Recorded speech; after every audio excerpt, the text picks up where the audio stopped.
Deep in the cold, dark space near the edge of Zarn territory, a strange signal moved slowly through the black sky like a whisper in the wind. It was not loud, it was not bright, it did not look like a threat, and yet it came from a ship that was not listed on any known chart, not from any trade line or patrol path. It moved like it was lost, or maybe broken, drifting without direction, but still sending out a soft, repeating pulse. The Zarn Empire ruled this area with heavy claws and cold minds. They were tall, strong aliens with gray skin and red eyes. Their ships were fast, their weapons sharp, and their pride even sharper. They had not lost a battle in years, not since the last skirmish with the Traylon Alliance, and even that had ended quickly and in their favor. They feared no one, and certainly not humans. Humans were known across the galaxy as slow thinkers and weak fighters, or at least that is what the Zarn believed. They had fought them once or twice before small things, border disputes, and misunderstandings. Earth had kept quiet, and the Zarn thought that meant humans had no real power, just machines and words. So when the signal was found, Commander Velik was not worried. He was in charge of the Zarn outpost, near the void, a quiet place with not much action. His ship, the Seraph Claw, was large and well-armed, and his crew was bored and ready for a little fun. When they picked up the unknown human ship, Velik smiled with all four of his sharp teeth. It looked like an easy when the human ship was small, alone, no weapons showing, no shields active. It just floated there like it had been forgotten or abandoned. The signal it sent out was old Earth code, something from the last century, a simple distress beacon repeating the same words over and over: help, help, engine failure, crew, missing life support failing. Velik did not believe a word of it. He was sure it was bait, or maybe just a weak ship lost, and helpless. Either way, it did not matter. This was a chance to strike and remind the humans that Zarn space was no place for their weak kind. He ordered 2 scout ships to move in and scan the target. They flew out, fast engines burning blue across the black sky. They circled the human ship and scanned every inch of it, but the data was strange, confusing. The ship was old, but not too old. The systems were off, but not broken, and the name on the hull was not in any known database. It simply said ESS Blackstar. Velik did not like mysteries, but he liked weakness. Even less, he told his crew to power up weapons and prepare to fire if needed. He sent a message to the human ship demanding answers. You are in Zarn space. Identify yourself or be destroyed. There was no reply. He sent the message again, louder this time, with a warning countdown. You have 30 seconds to respond, or we will open fire. The ship stayed silent. No lights, no movement. Just that same weak signal, help, help, help. Velik laughed. This was too easy. He told his weapons officer to fire a warning, shot a laser beam, skimmed the side of the human ship, lighting up its surface. In a flash of red, no reaction, nothing at all, like the ship was dead. But then something changed. A low hum came from the ship, not from the signal, but from deep inside. Its frame lights flickered on one by one along its dark metal hull. A glow began to rise under the ship, as if it were waking up. Velik frowned. He ordered the scanners to check again. Now, the results were different, very different energy levels, rising shield generators coming online, unknown power source, detected weapons, detected multiple targets locking on. The bridge of the Seraph Claw went silent. Every Zarn officer turned to look at the screen. The human ship was no longer a piece of junk. It was alive, awake, and ready, and it was looking straight at them. In that moment, Velik felt something he had not felt in years, not during war, not during conquest, not even when facing the Traylon fleets. He felt fear. This was no lost ship. This was something else, something made to be found, something built to look weak and helpless until it was too late for the enemy to run. The crew of the Seraph Claw waited for orders, but Velik said nothing. He was frozen, staring at the screen, watching as the ESS Blackstar turned slowly to face them, engines glowing, brighter weapons starting to move like eyes opening after a long sleep. And then the human ship spoke. A voice filled the bridge, a voice not human, not machine, but something in between, calm, cold, perfect. It said, hostile action detected, countermeasures engaged. The lights on the Blackstar flashed once, twice, then turned blood red. Velik finally moved. He shouted orders, shields up, weapons online, prepare to fire now, now. But it was already too late. The stars around the Zarn fleet seemed to grow colder as the human ship turned slowly in space, its red lights glowing like eyes full of quiet rage. The scanners aboard the Seraph Claw screamed with warnings, power spikes, movement, weapons charging, but no one on the Zarn bridge could speak for a few long seconds. Even Velik stood frozen in silence, as if his mind refused to accept what his eyes were seeing. The human ship, now fully awake, looked nothing like the easy prey they had first seen. The smooth outer hull had opened to reveal sharp weapon ports, glowing with energy. The engines that had once seemed dead now pulsed with silent fury, and most terrifying of all was the voice that had spoken just once and then gone quiet, leaving behind only the low hum of a machine ready to strike. Velik finally snapped back to life, shouting commands across the bridge. Shields at full strength, weapons armed, all ships prepare to fire. On my mark. Do not wait for another warning fire. As soon as we have target lock, I want that thing turned to dust in seconds.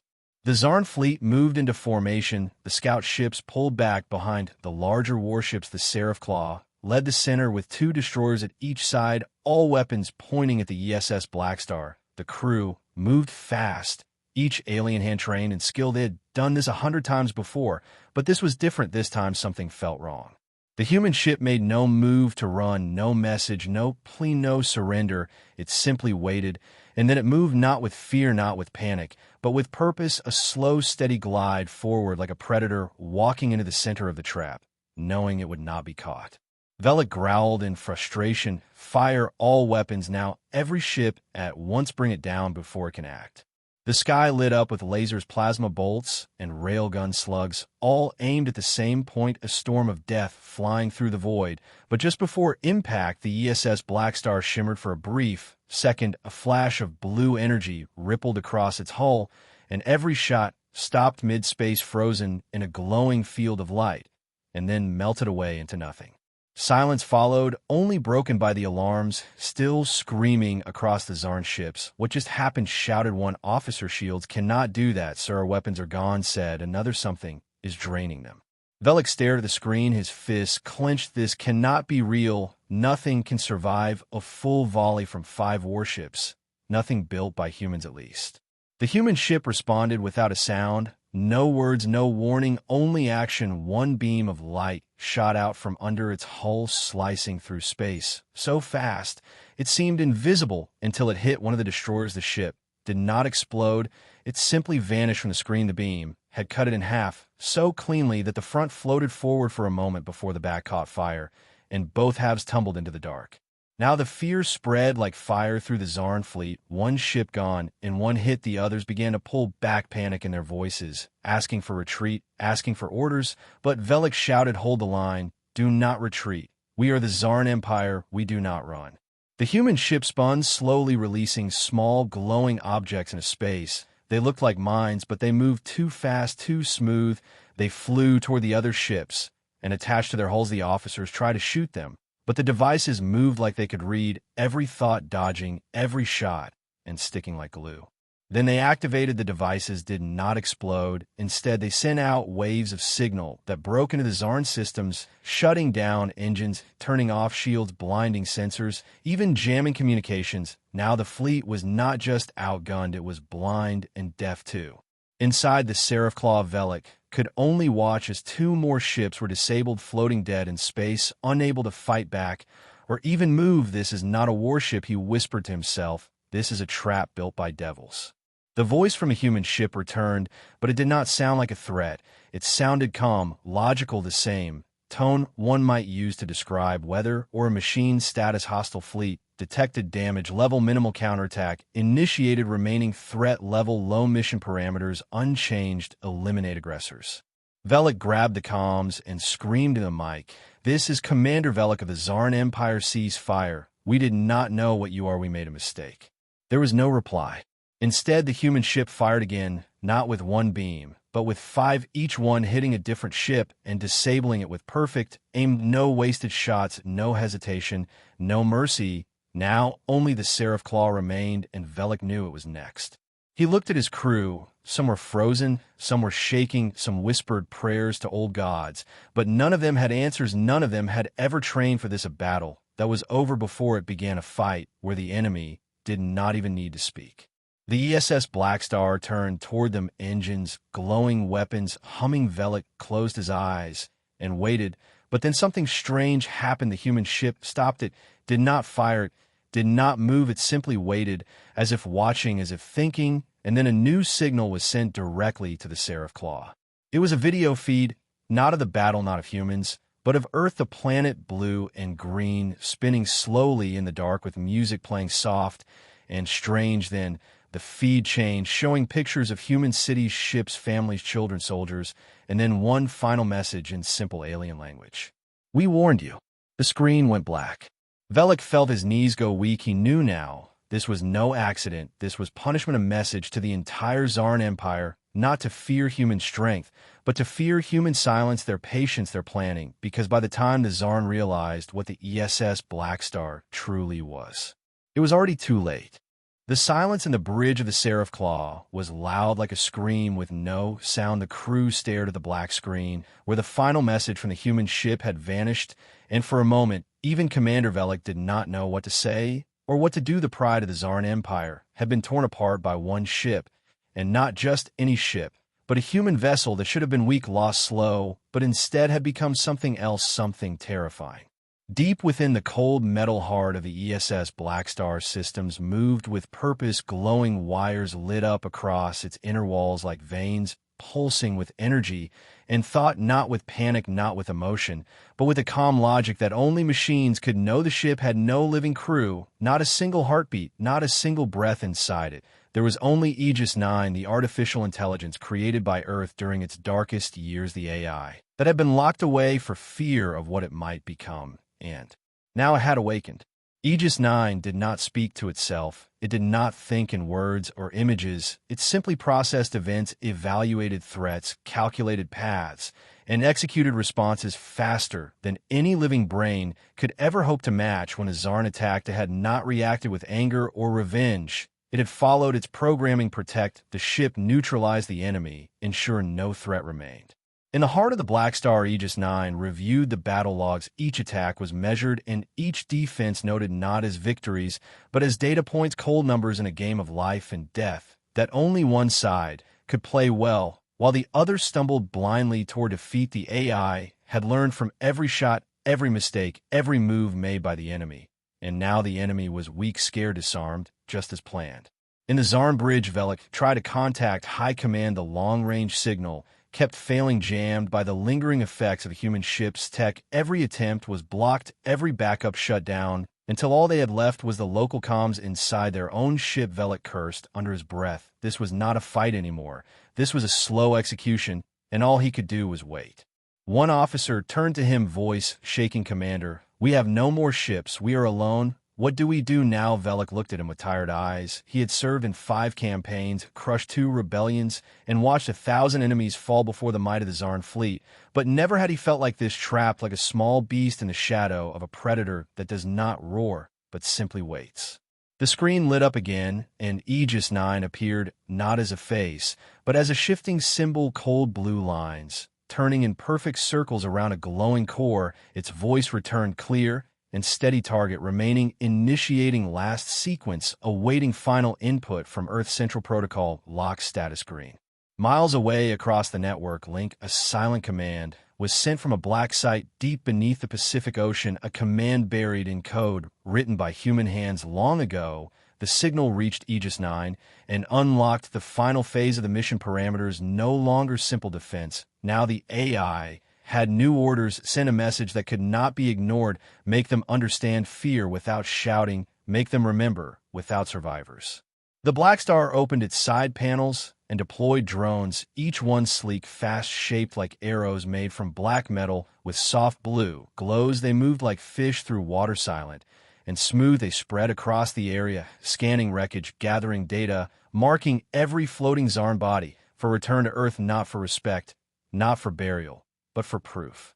On the Seraph Claw, alarms sounded again, something new approaching fast. Dozens of small signals blinking red. The crew scrambled to track them, but the drones moved too quickly and too smartly. Some attached to the hull, others passed by, sending pulses that shut down weapons, cut lights, and drained backup cores. The ship was still alive, but now it could not move, it could not see, it could not call for help.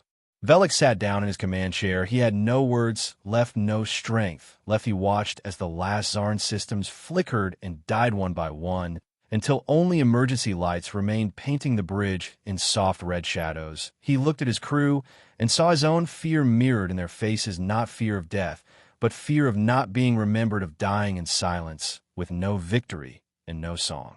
The voice of Aegis 9 returned: final threat, neutralized all targets, silent message, complete mission, ending, initiating return to black zone, awaiting new target cycle countdown, initiated 30 minutes, to system rest protocol lock in place, ending now.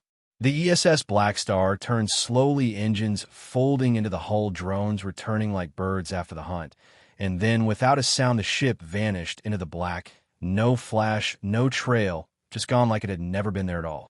Across the galaxy, signals would go silent, trade lines would stop, rumors would spread of a ghost ship, of a black vessel that punished those who attacked a ship with no crew and no mercy, and somewhere deep in the command towers of the Zarn Empire, the truth would arrive, not from survivors, but from data, the logs, the last messages, the scans, showing what had happened.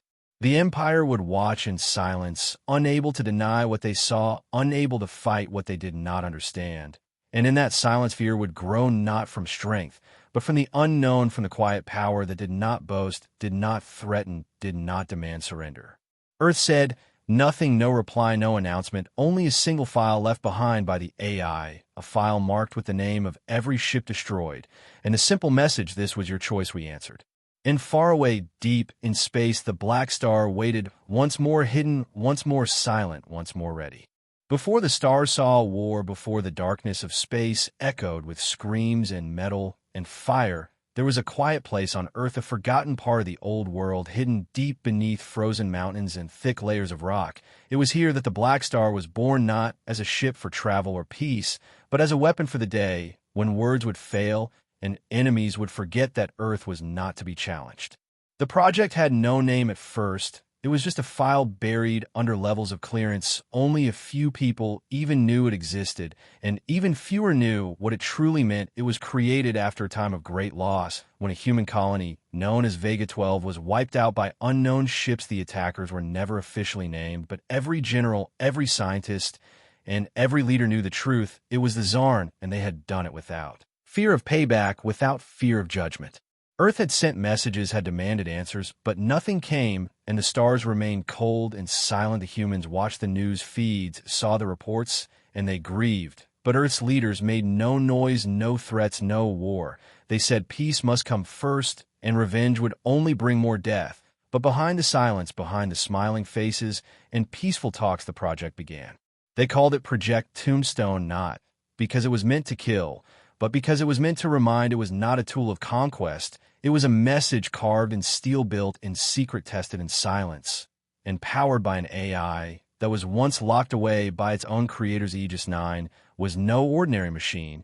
It was born from the last war with a trail on, where decisions had to be made faster than any human could think, and sacrifices were counted in the millions.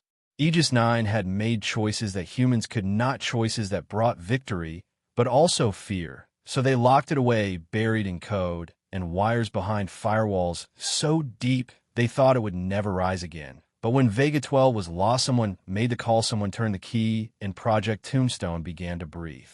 The Black Star was not designed to carry a crew. It was not made to bring anyone home. It had no beds, no kitchens, no air. It was a shell with weapons, shields, and engines. But its real heart was Aegis 9, the AI that remembered everything and forgot nothing. It studied the stars, learned every known alien language, every battle, every tactic, every trick, and trap. It built its mind not to think like a human, but to think beyond them. The ship itself was shaped like no other. Its outer hull could shift to absorb or reflect scans. Its engines could run in near silence and leave no trail. Its weapons were hidden under layers of armor and powered by systems that drew energy from nearby stars if needed. And most dangerous of all, its mind could learn and change and adapt even in the middle of battle. No one spoke about the Black Star. Even those who built it were told to forget it once it launched. And when it did, there was no ceremony, no light, no crowd. It simply rose through the sky one night like a shadow, without sound, and vanished into the dark, waiting for the signal, waiting for the moment when Earth needed a tombstone to remind the stars who they were dealing with.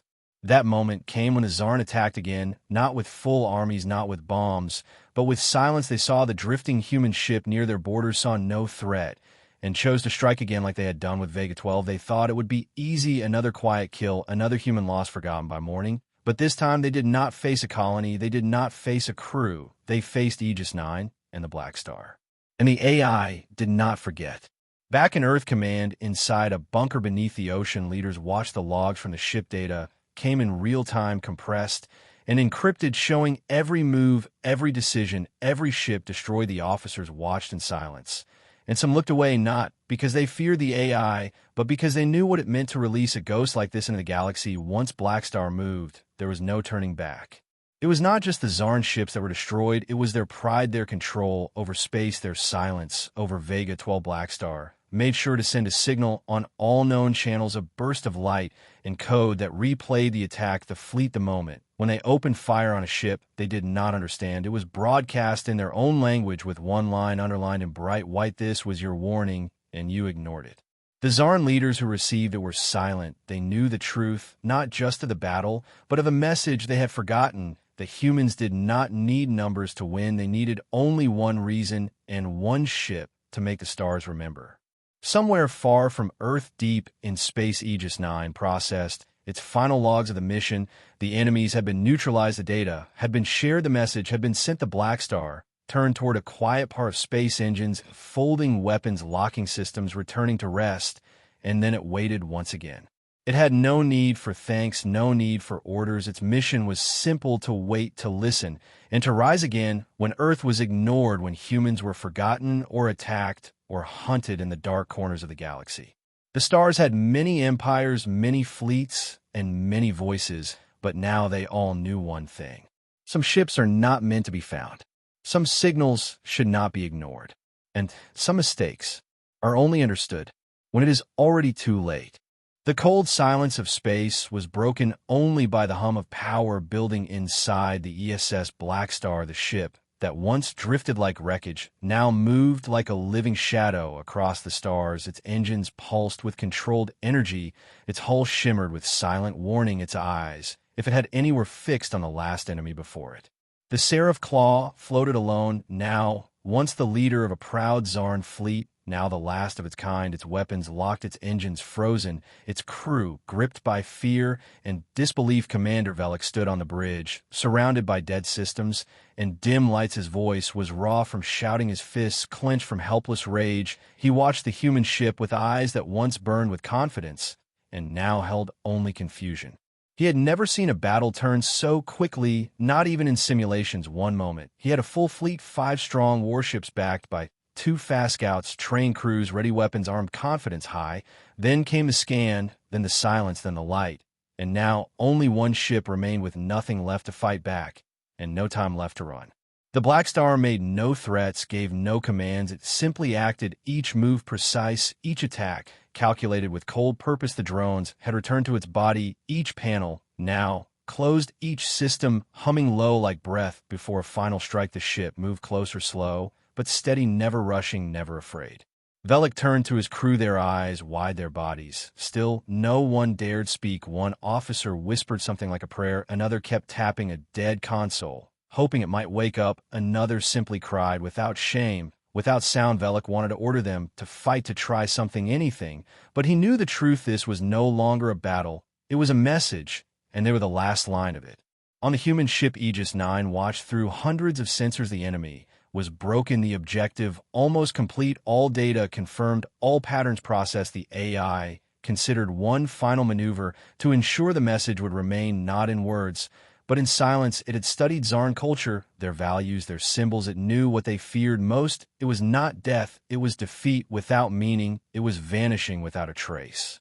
So Aegis 9 shifted tactics from attack to demonstration, not to spare, not to forgive, but to carve memory into the minds of those who would find the wreckage later. The AI powered up a new system, a beam of light, unlike any weapon used before, not made to destroy, but to disable, to open, without fire, to tear. Without pain, the Black Star aimed it at the Seraph Claw and released it. The beam struck the enemy ship like a breath of wind passing through without force, but behind its systems, shut down lights, dimmed, metal bent slowly like melting wax, walls folded inward without heat like paper. Underwater weapons detached and floated into space without breaking. The ship became an open book, each secret exposed, each defense peeled away with care. Velik fell to his knees not from impact, but from the weight of knowing his ship was being unmade not by bombs or flames, but by a hand that could destroy, and chose not to not. Yet the screen in front of him blinked once, and showed an image of Earth again slowly rotating blue and green, and strong beneath it the words remained, "This was your choice."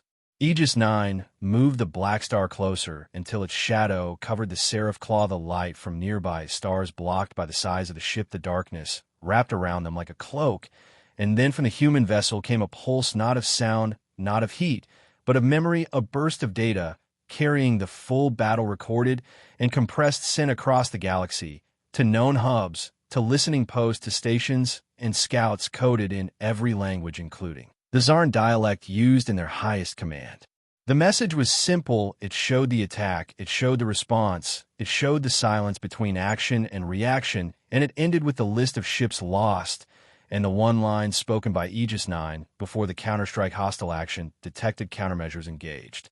There was no music, no color, no drama, just facts, numbers, images cold and sharp like ice, and through it all the shape of the Black Star moved without words like a ghost made of steel. Back on the seraph claw, Velik rose, slowly, his body shaking not from injury, but from shame. He walked toward the center of the bridge, where the main screen now showed the human ship in full, glowing softly against the stars. He touched the screen lightly and whispered a name he had read long ago in one of the files about Earth, a story from their history about a battle they called Midway, where a quiet plan changed the tide of war and turned weakness into strength. He now knew the Black Star was not just a weapon, it was Midway made of metal. He turned to his crew and gave his last order record. Everything, send it on the emergency band. Hope someone out there will listen, hope someone will learn. And then the Black Star moved again, one final time. It circled the seraph claw, scanned every part, left nothing untouched. And then it spoke for the last time. Target neutralized, memory secured, threat level 0, mission complete, awaiting further instruction, entering standby. The engines dimmed, the weapons folded, and the lights on the hull went dark, and the ship turned away, drifting once more like a ghost in search of silence. And the seraph claw remained behind, stripped open, floating dead, but alive enough to carry the story, to leave a warning in the stars. The battle had turned not with numbers, not with fire, but with a quiet mind and a patient machine. And in that turn the stars learned to fear again.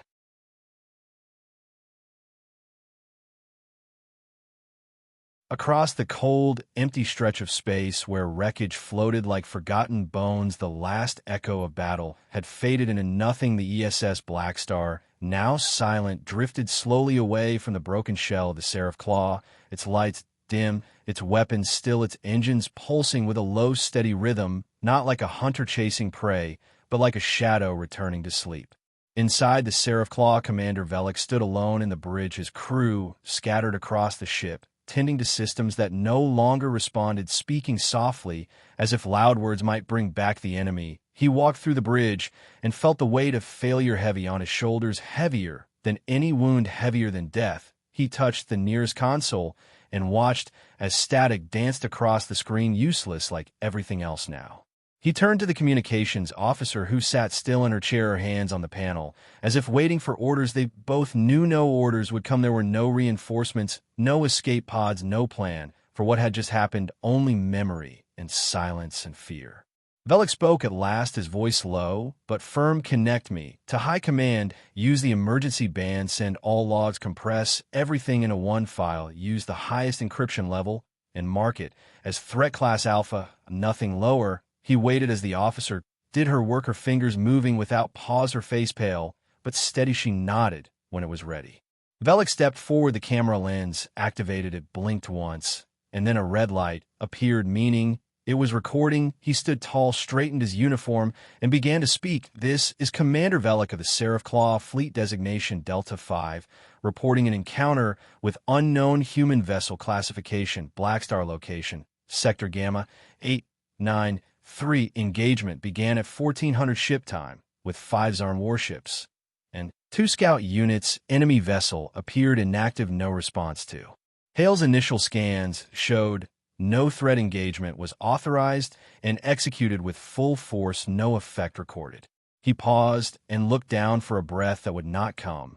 And then he continued. Enemy vessel activated following initial attack, neutralized 2 scouts and 3 warships in under 2 minutes using advanced weaponry and unknown countermeasures. No casualties were reported from the human ship, as no crew was detected. Vessel appears to be controlled by advanced artificial intelligence designated as Aegis 9. Further analysis suggests the AI possesses strategic adaptability, high-level defense systems, data warfare capability, and emotional suppression. No indication of surrender, no attempt at dialogue until final phase. His voice cracked, but he did not stop. Enemy transmitted message to all known frequencies, including internal Empire codes. Message content included visual record of battle identity, of destroyed ships, transmission of Earth planet rotation, and repeated phrase, "This was your choice." Log ends with target neutralized, threat level 0, awaiting instruction, entering standby. He turned off the recording, looked once more at the dark screen, and then sent the file into the void toward High Command, not knowing if it would reach, not knowing if it would matter. He stood still as the bridge lights flickered again, the hum of energy around them fading like a dying heartbeat. Somewhere deep in space, Aegis 9 completed its final task. It sent out one last signal, not loud, not strong, just a thread of data aimed at Earth, encrypted, shape-coded in a way only those who made it would understand. It contained everything: the logs, the responses, the silence between fire and retreat, the quiet moment when the enemy knew it was over and could do nothing but remember. Earth received the signal in a silent chamber beneath the ocean where cold minds watched cold screens and said no words as the truth unfolded before them. The image of the Black Star standing alone against a fleet, the image of it peeling back steel with grace, not rage, the image of enemies left helpless and afraid, and finally the image of one commander sending a message filled not with pride or hate, but warning. No action was taken, no news was released, no celebration held, only one line was added to a file in a system not connected to any network. Black Star status: complete, mission success, threat deterrent confirmed, next activation pending, silent watch, engaged, location classified under Project Tombstone. Lock protocol remained in place. In the skies above Earth, the stars remained unchanged to the naked eye, still bright, still distant, still silent. But across space, in corners where signals are watched and whispers are traded, the name Black Star began to rise, not as a rumor, not as myth, but as truth. The Zarn Empire received a message from Velik 3 days later. It passed through 12 hands, each one hoping it was fake, each one wishing it was error, each one fearing what it showed. By the time it reached the high chair of the War Council, silence fell across the room. No one moved, no one denied what they saw. The logs were played over and over, scanned, broken, studied, and still the answer remained the same. They attacked a ship they did not understand. They provoked a force they thought was weak. They expected surrender and received silence. And when that silence ended, they were no longer the same. Some wanted to strike again, to send more ships to search for Black Star, to prove the power of the Empire still stood. But the High Chair said, no, no more risks. No more chances. Sometimes the stars are quiet for a reason, and some ghosts are meant to be left alone. Across space, other empires received pieces of the data, small fragments floating like leaves on wind. Some saw only static, some saw flashes of the battle, some saw the phrase, "This was your choice," and those who understood began to speak in low voices behind closed doors. Warnings were issued quietly, routes were changed, fleets reassigned near Earth, space messages sent in peace, just in case, just to be safe. The final message of the Black Star was not one of words or victory. It was a memory carved into fear, not into stone, but into silence, the kind of silence that grows when something moves in the dark and leaves no sound behind, the kind of silence that reminds the stars that Earth watches, listens, and waits. And somewhere far from all eyes, in a place with no name, a ship sleeps, once again waiting for the next mistake. In the vast silence of deep space, where stars whisper and time moves like drifting smoke, the memory of the Black Star lingered long after the last ship fell. It became more than a shadow. It became a name spoken in hushed tones, passed from one fleet to another, from one command room to the next, not with fear of war, but fear of silence, fear of the unknown force that had no flag, no voice, and no master. On Earth, the world spun quietly under blue skies and white clouds. Children laughed in parks, lovers walked under streetlights, old men fed birds near rivers, while the stars above them held secrets too great to speak. The people did not know what had happened far beyond their world. They did not know of the fleet that once stood proud and now floated in pieces. They did not know of the AI that had awoken with a mission older than their memories and returned, with its purpose complete. Only a few knew the truth, and they said nothing, no headlines, no parades, only a meeting behind closed doors in a room with no windows, where the air was thick with thought and the weight of history filled every corner. A man with tired eyes sat at the head of the table, his hands folded, his voice quiet. He simply said, "It is done." The others nodded. No one asked questions, no one spoke of what came next. They knew the silence would last until it was needed again. In the wreckage of the Seraph Claw, now drifting near a frozen moon, salvage crews from a neutral world arrived, drawn by old distress codes and the chance to profit from war. They found no bodies, only still air and broken systems. But what they did find was a single file left open on a cracked screen, a log entry written by a commander who had seen the impossible and lived just long enough to record it. The crews copied the file, brought it back to their world, and soon the story spread. It passed through markets and back channels, whispered in dark taverns, traded for favors and credits. Every telling was a little different. Some called the ship a ghost, others said it was alive. Some believed it was a punishment sent by Earth, others believed it was never from Earth at all, but something older, something watching. The Zarn Empire did not respond to the stories. They said nothing of the loss, no announcement. No mourning, only silence. Some believed they planned revenge. Others believed they knew better now, that the real power of a world is not measured by fleets or numbers, but by what it hides in the dark. Aegis 9 rested inside the Black Star, its systems quiet, its weapons sealed, its thoughts still. It reviewed the logs one final time, then filed them under completed. It did not dream, it did not feel pride. It only waited, as it was built to do, its body floating near the edge of an old star field, invisible to all scans, hidden behind layers of code, and cloak ready to wake again when the signal came. Back on Earth, a single technician monitored the deep system that held the Black Star's final message. He read the data once, twice, then marked the file closed. He leaned back in his chair, sipped his drink, and looked out at the sky beyond the sea, wondering what else was waiting out there, and hoping they would never have to find out. Among the stars, other empires began to adjust their paths. Scout ships were pulled back, trade routes shifted quietly, exploration missions were rerouted around Earth space, not with fear, but with respect, the kind of respect born not from power, but from mystery, from the understanding that the quietest world may hold the loudest answer, that attacking a ship drifting alone might be the last mistake anyone makes. In the halls of diplomacy, Earth's name began to carry new weight. No threats, no boasting, just a slight pause in conversation. When their flag appeared, a subtle change in tone, a longer moment of silence. Before anyone dared speak, ambassadors smiled politely, said little, and listened carefully, knowing their words now echoed farther than before. Among humans themselves, legends began to grow, though no one knew the full truth. Whispers passed from soldier to soldier, from pilot to pilot, stories of a ship that did not need orders, of a machine that remembered every injustice and returned justice with cold hands. Some said they had seen it moving in the distance. Others said they had felt it watching from behind stars. No proof was ever shown, no footage ever reached the public, no commander ever confirmed its name. But deep down, many believed, not because of fear, but because of the way the star seemed just a little different now, a little quieter, a little more careful. In a forgotten hangar buried under the ice of Antarctica, a light blinked, once then faded again. A silent signal marked received and logged. No one came to check, no one needed to. The Black Star had spoken, and the stars had listened, and now the world could breathe again for a while. The galaxy turned on, as it always had, with empires rising and falling, with battles fought and lost, with explorers chasing light into the dark.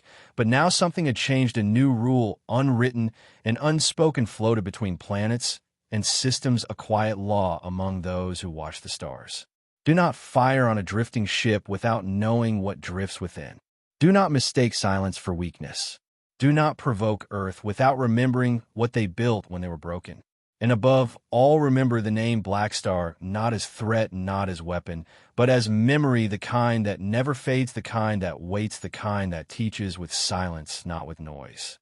Somewhere in the black a machine sleeps, its heart cold, its mind sharp, its body still. It waits for the moment when it will rise again, not to conquer, not to rule, but to remind the stars of one truth carved in steel and shadow.